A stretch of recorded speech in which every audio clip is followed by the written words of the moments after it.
Welcome to the Living the Dream podcast with Curveball. If you believe, you can achieve.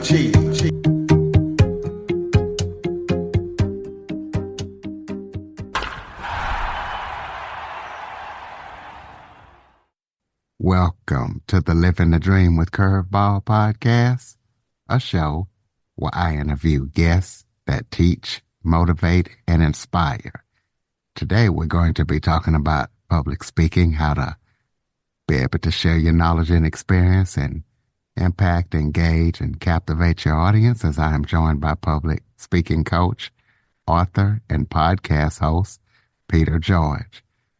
Peter, growing up, dealt with a lisp and a stutter, but he turned that around and is now a public speaking coach, and he's going to help any authors or professional speakers or anybody out there who is uncomfortable with speaking. So, Peter, thank you so much for joining me today. Curtis, it's a pleasure to be here. Thanks for having me. Why don't you start off by telling everybody a little bit about yourself? Well, I had a very strange route to where I am and what I do for a living. I grew up in Providence, Rhode Island, and as a little kid, I had a lisp and a stutter. And when you're in a city growing up, you're 9 years old and you have a lisp and a stutter, you do two things pretty well.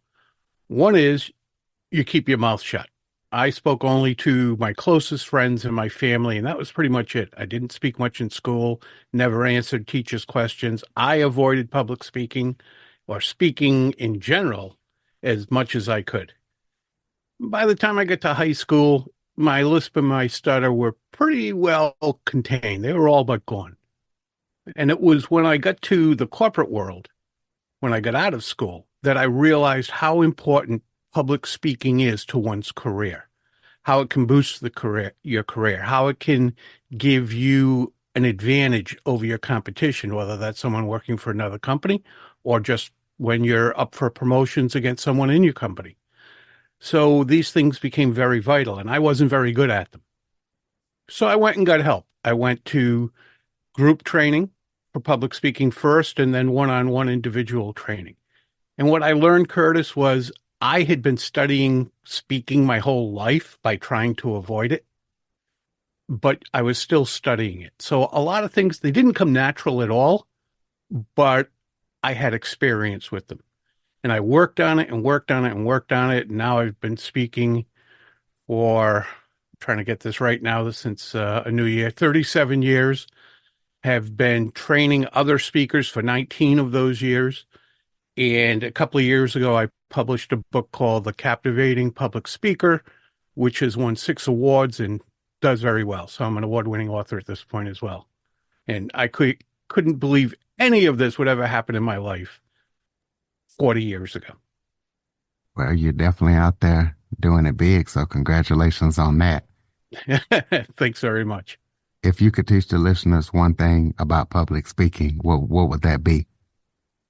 Well, Curtis, we tend to think, when we think about public speaker, I have to do a presentation, we automatically start thinking about, what am I going to say? How am I going to say it? I'm going to be nervous. What if I screw up? What if I forget what I'm going to say? What if me? And we put all the onus on ourselves. And that's a lot of weight to carry it on our shoulders. What we should be doing is thinking about the audience and how they're going to be transformed after we're done speaking. So most of us think about informing people when we should think about transforming. And so take the onus off yourself and put the focus where it belongs, which is on the audience, what they learn, how they're changed, and how you make their life different. Even if that's just to go out and increase sales. Let's say you're a sales manager and you're speaking at a meeting. Still, you have to show them new initiatives, techniques, whatever it is you want to help them with, and that will transform their lives. When we speak, people should be transformed. Otherwise, why did we speak? Well, what's the most important? Is that the most important part of a public presentation? If not, what is? Yeah, to me, that's the most important, that it's not about us as speakers. It's about the audience. It's always about the audience. So I'm sure you get a lot of questions as a public speaking coach. What is the question you get asked most often? Whether it's me or just about any other public speaking coach, the question we actually get asked most often is, what do I do with my hands? People are very conscious about their hands. Be- and they go back to this old theory that you shouldn't use your hands when you speak. I don't know where that comes from. And I don't look Italian, but I am Italian. Grew up in an Italian family, and we move our hands like crazy when we speak. Some of my relatives were over the top moving their hands, but you hear that from so many ethnicities. We use our hands when we speak. Well, most of us do. Think when you're on the phone, people can't even see you, but you're still moving your hands while you speak. They go, pardon the pun, hand in hand, what we're saying and what our hands are doing. So the answer to this is pretty much whatever you might otherwise do within reason, but you want people to see your hands. Because long before we ever communicated with spoken language, we communicated with our hands. And that has not left us over the thousands upon thousands of years. Do you feel like public speaking is the greatest fear that people have? Is that really true?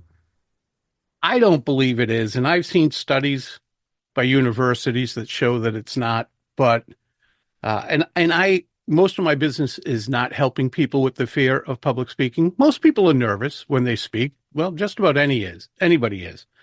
I agree with Mark Twain when he said there are two types of speakers: those who are nervous and those who are liars. So any of us are nervous to some degree, even if it's just nervousness of I want to do well.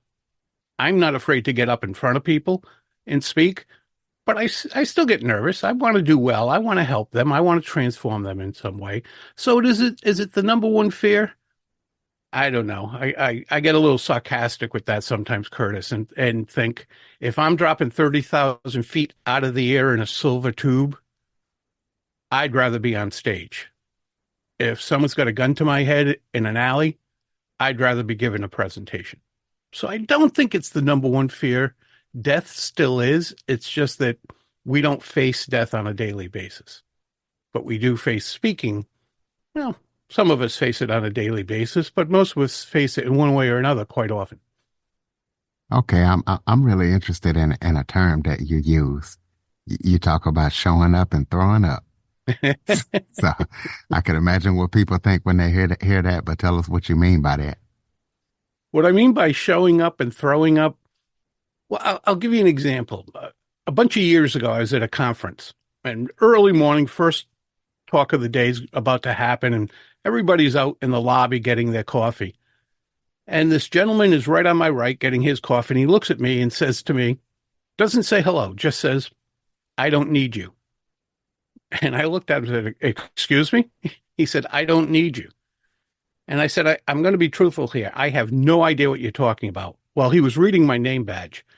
And he said, well, you're a public speaking coach. Yes, I am. He said, I don't need you. I have the guts to get up in front of people, and I know what I want to say, and I tell them what I want to say, and I do a good job. And my thought was, well, I'm sure you do. And that was the end of our brief little conversation. But Curtis, having the guts to get up in front of people and knowing what you want to say isn't all that's necessary.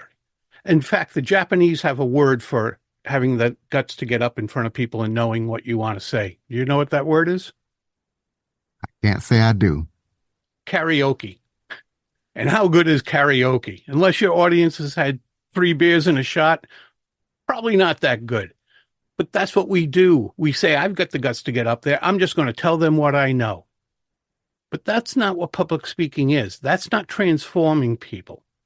That's just giving them information. Now, in some way, but just knowing your job does not mean you know how to communicate, because communication is done both in the spoken word as well, which is the conscious level, as well as the unconscious level. Body language, facial expressions, movement, all of those get into play when we speak to people. So just showing up and throwing up the information on people doesn't cut it. They'll forget the information by the end of the day and they won't remember you either, unless it's in a bad way. Well, what are some best practice tips that listeners can use to help resonate with their audience, and how will they know that they nailed the presentation if they nailed it once they're done? Okay, let's take the first one. One thing you can do that'll actually help you get someone's buy-in, if you will, they'll see confidence in you, which is what we want, before you ever open your mouth, is how you stand. Many of us stand cocked on one hip, so our hips thrown to the side, and it's not a confident look. When our hip gets thrown to the side, our shoulders are no longer level, our head's tilted a little, and we say, oh, no, no, no, I'm comfortable that way. But we know we're not comfortable that way because 30 seconds later, we shift to the other hip and then we shift back again. So it's not physically comfortable, it's mentally comfortable. I don't want to look overconfident, so I'm going to ease that by cocking my hip and looking casual. But that's not at an unconscious level what the audience is looking for. They want you to have confidence, because why would they be confident? Let's say it's me up there. If they're not confident in me, then they're not going to be confident in what I'm sharing with them. So they want to have confidence in me. So long before you ever open your mouth, and I don't care if you're up on stage, the front of a room, even speaking to one other person, stand up straight, feet shoulder width apart, look people in the eye, use your hands freely, get them out of your pockets, and have a conversation with someone. And I don't care if it's a conversation with one person across a desk or a table, 10 people in a conference room, or 1,000 people in an auditorium. Have a conversation. Even if you're the only one speaking, make it so they can have a say. Pause after you give them information. Let them nod their heads. Let them internalize it and figure out how they're going to use that information. When we do these things, we have a conversation going. It's not a presentation, it's a conversation. And that's what we want. So look confident, look people. It's pretty much anything your mother told you when it came to interacting with people is correct. Stand up straight, take your hands out of your pockets, look them in the eye, speak with confidence. If you're going to speak, you might as well speak with confidence. All these things we're told as little kids are dead on accurate. So really, it's not learning anything new. It's learning to do it again. Things we were told as little kids. Okay, so how do you know you did a great job? It's generally not when someone said, hey, Peter, you did a great job. If someone says that to me, my first thought is, wow, I wonder what I did wrong. I'm going to have to think about my whole presentation. Where did I lose them? Where did I not serve them? And I'll tell you why. If someone comes up to me, Curtis, and says, hey, Peter, I never knew this. I'm going to implement that. It's going to make such a difference in my life, or a difference in the way I present, something like that. Well, now we have a conversation going, and I'm learning what they learned. But if the most they can come up with is great job, they're just being polite. And even if I did a great job of standing up on stage and looking good, if you will, I didn't give them anything that transformed their lives, or they would tell me that. So when they give you feedback of this is what I learned, this is how I'm going to implement it in my life, that's great. Good job means they have nothing else. And that's my fault as a speaker, that I didn't give them anything else. So, what are some best practice tips that we can use when we're rehearsing our presentations? When you're rehearsing, we have thanks to Steve Jobs, the greatest uh, public speakers tool ever, our phones, whether it's an iPhone or any other brand. Prop your phone up, hit video record, and rehearse. And when you watch it back or play it back, you're going to play it back in 3 different ways. The first way is with the sound up so you can hear it, and the phone facing down so you can't see it. And listen to your presentation. Are you pausing when you should be pausing so people could digest the information you just gave? Do you have inflection and intonation in your voice? Does it change? Does the pitch go up when it needs to? Usually when we're more excited or moving right along. Is it more lower and more dramatic when it needs to be? When you say something like, this is the most important thing you'll hear today. Are you varying things? Are you monotone?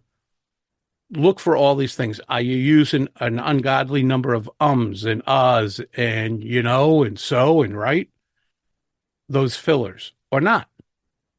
Listen, make notes, then play it back a second time. Now you're going to turn the sound off and watch it. Watch your body language. Watch your facial expression. Do you have some movement? Are you using your hands? Are you using your hands too much? You can actually do that. Most of us don't. We think we do sometimes, but most of us don't. What's going on with your body? Are you missing opportunities to move when you could? Like when you transition to your second or third talking point, could you just be moving a little bit and showing people not only with your words, but with your movement that you're switching topics, talking points? And then after you've made those notes, now you play it back normally, sight and sound, and make your final notes. Make those changes and start all over again.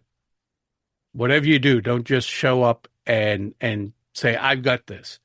I don't even want my speakers who I train to do that. They can give a signature talk. I don't want them to say, you know what, I just nailed it 2 weeks ago. I don't have to rehearse. I'm just going to this next gig and I'm going to do the same thing. Well, they say, well, I'm professional and I'm good at it. Yeah, and professional baseball players are good at hitting a ball, but you know what they do every day? Take batting practice. Football players are great at what they do. After they take Monday off, if they played Sunday, they practice for a week. And they're the best in the world, these people. So if they need to practice in between games, we do too. So make sure you rehearse. And most of us, Curtis, for some reason, and it might be fear and nervousness or knowing that we don't know what we're really doing, that keep us from rehearsing and practicing public speaking. But the same of us who might do that would never hand in a rough draft if they were writing an article for a magazine. They wouldn't give a rough draft to their boss. So why do they give rough drafts when they speak? And truthfully, isn't that disrespectful? What I'm doing is I'm asking people to come and listen to me speak, whether it's in business, whether I'm up on stage at a conference, whatever it might be.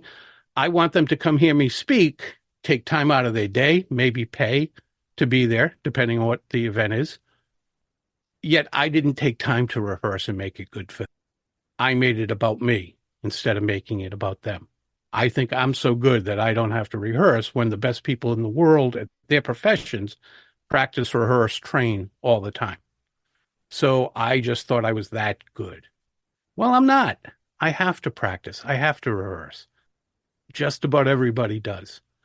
So, even look at a great speaker like Martin Luther King. Read what he was doing the night before he gave the I Have a Dream speech in Washington. He was up late rehearsing, making final edits. Tremendous speaker, but he was rehearsing. We need to as well. Well, you mentioned your training program, so tell the listeners about your training program and what they can expect if they sign up for it. The training is based on three aspects of public speaking. Like I said, both on the conscious level and unconscious level. Many people just train the conscious level. Got to train the unconscious level too, because much of our communication as human beings is done at that level as well. So when I work with a client, it's 8 sessions, 90 minutes each. So we get 12 hours of working together.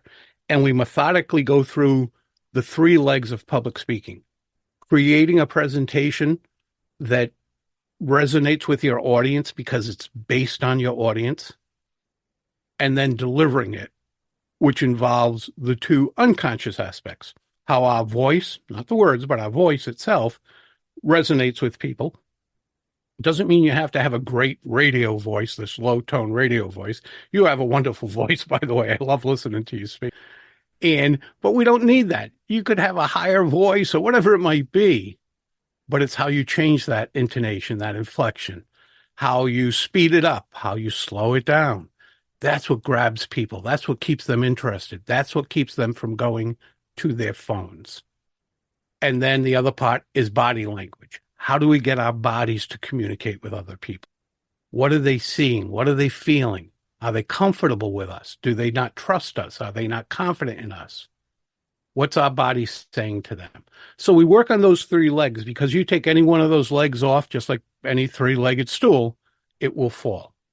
You can say, I'm a great deliverer, but if you don't have a a message that resonates with people because it's not based on them, well, it doesn't matter how great you are. They're just going to say you're passionate and a good speaker, but they're going to say they took nothing away.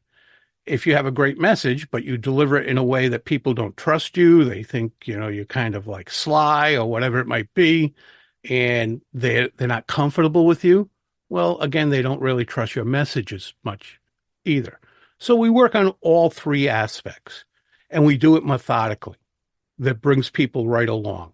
And what we concentrate on is each individual's strengths and weaknesses. Actually, the weaknesses we kind of play low key and really build their strengths because that's what they already have as a talent, and that's what we can work on and really make it come through for them. And we have fun doing it. I've never had a client have a heart attack on me yet during a session. Well, hopefully you keep that record of 100%. I I had open heart surgery last year, emergency surgery, but other than that, I've never had anybody else do it. So, yeah, hopefully it stays that way. Well, let the listeners know about your book and about your podcast and what we can expect when we read and listen to those.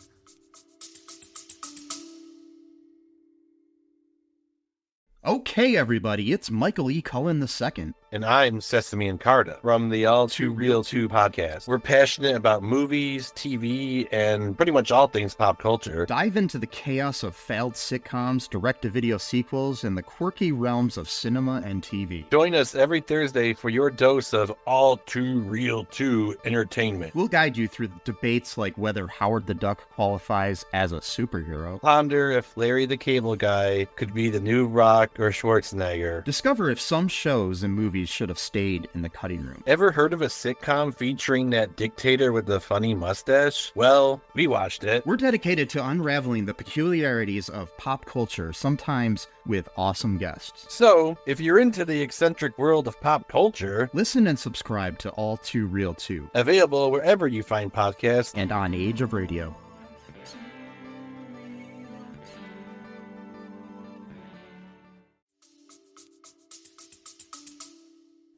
The podcast I had for a little over 3 years the surgery I just mentioned, when I got out of the surgery, I said, you know what, for the time being, something has to give.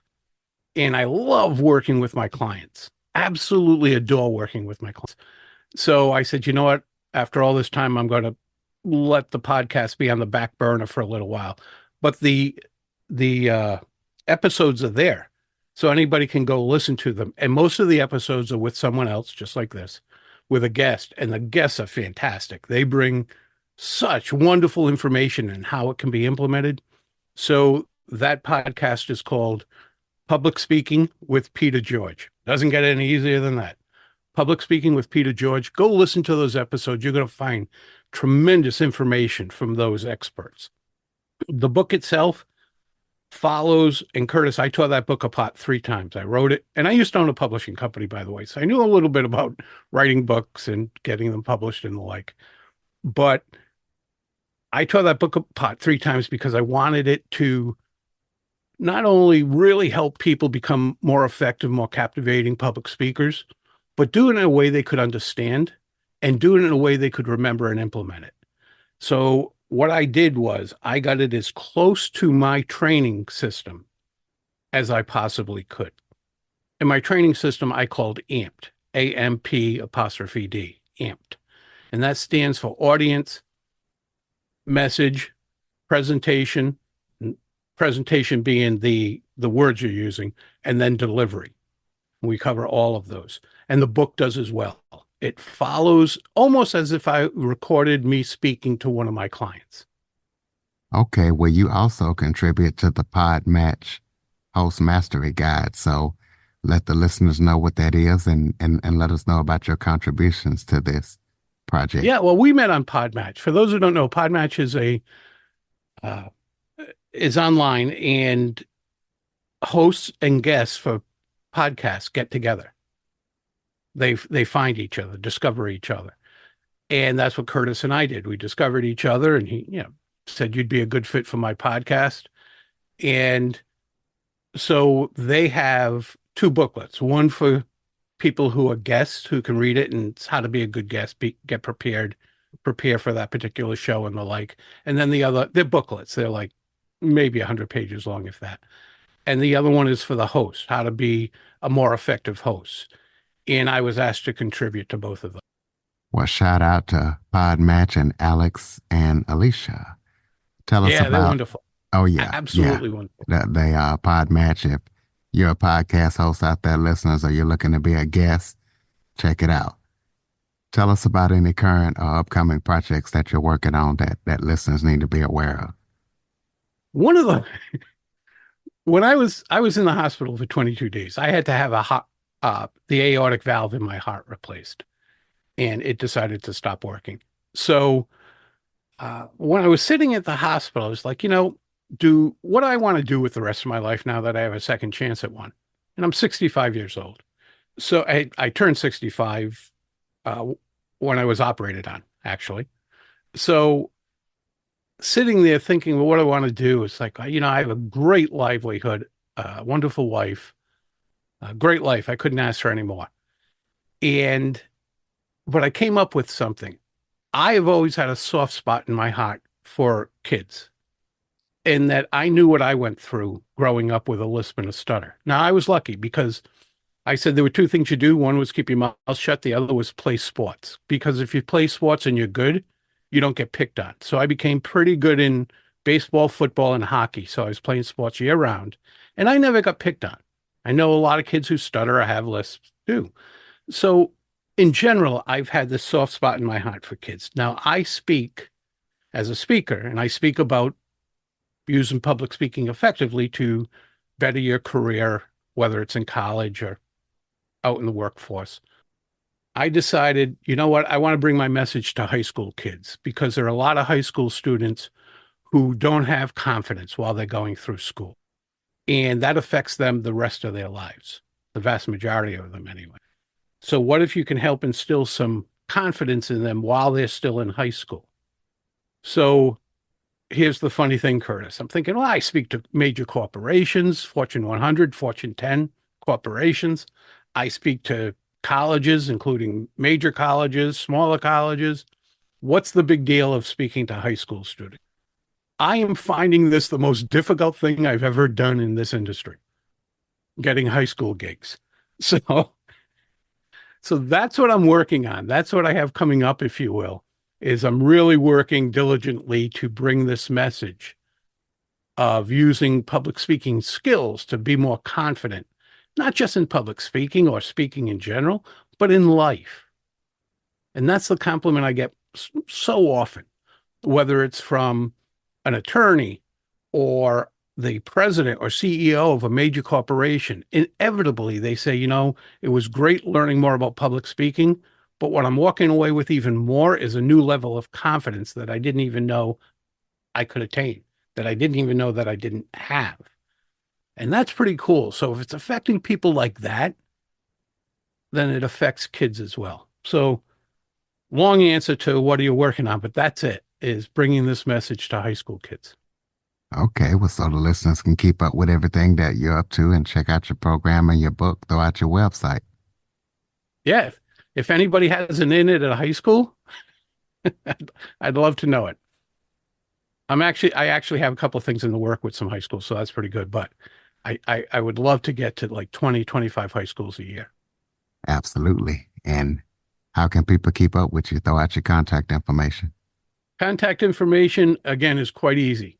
Peter George curveball.publicspeaking.com. They can find out about me, coaching, speaking, my book. If it's about me professionally, it's there. All right. We'll close us out with some final thoughts. Maybe if that was something I forgot to touch on that you would like to talk about, or just any final thoughts you have for the listeners. Yeah, Curtis, it's really just reiterating about don't put all the weight on you. No one cares if you're perfect. Are there certain things that are almost mandatory? Sure. Looking confident, not looking cocky, but confident. Things like that are very important.